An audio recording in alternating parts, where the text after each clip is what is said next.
Complication से दूर होने दीजिए, मैं आपका काम करूंगा।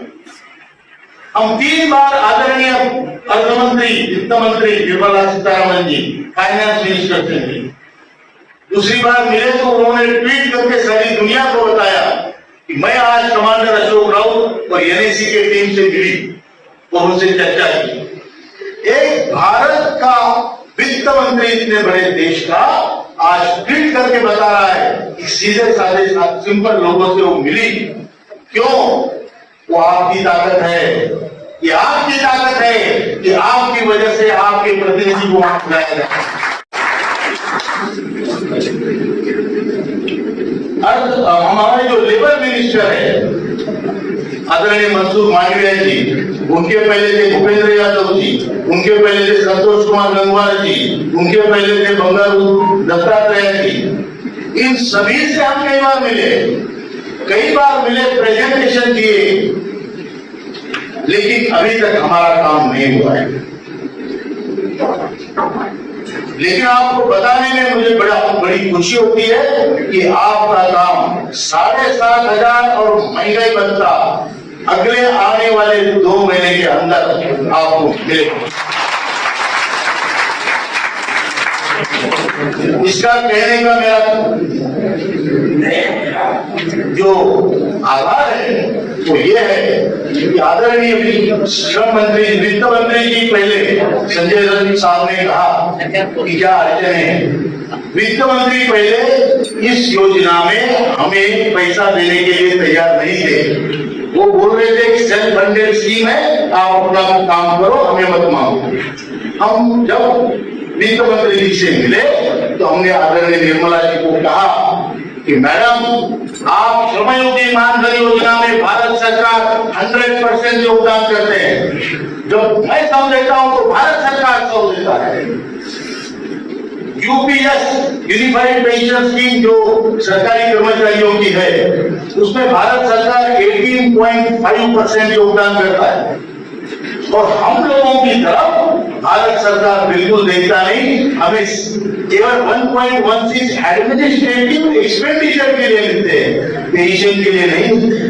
तो हमारे तरफ आपका बिल्कुल ध्यान नहीं और हमारे 0% इसमें हम आपका योगदान है। हम ये बदलना चाहते हैं मैडम, हम आपके सौतेले लगते हैं क्या हम भारत माता के सौतेले पुत्र हैं क्या?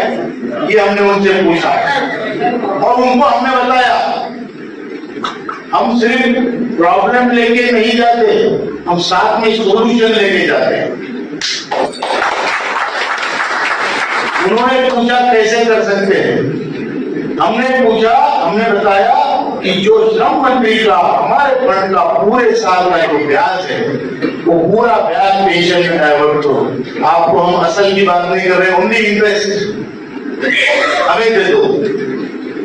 फिर आप भारत सरकार की तरफ से 18.5 भी नहीं, आप 8.33 हमें दे दो, रिकमेंड किया है।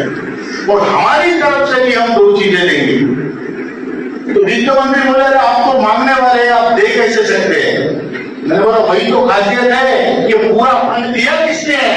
ये पूरा फंड हमने दिया है, बराबर ये नहीं है।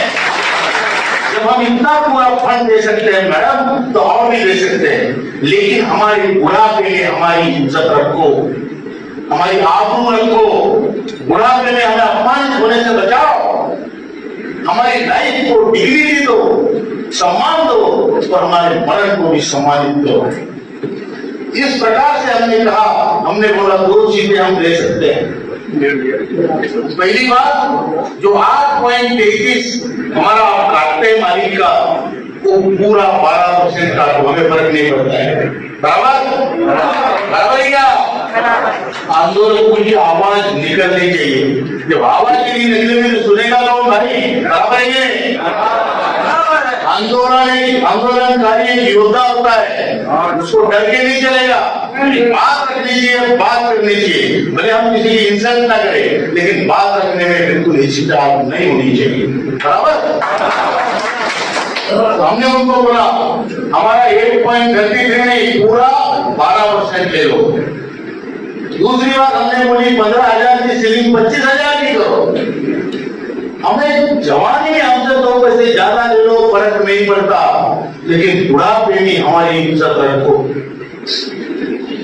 वो खुश हुए, उन्होंने बोला मैंने पहली बार संगठन देखी, संगठना देखी जो बोल रही कि हमसे भी ले लो। मैंने बोला हम आपको लूटने नहीं आए, हमको ये प्रॉब्लम सॉल्व करना है।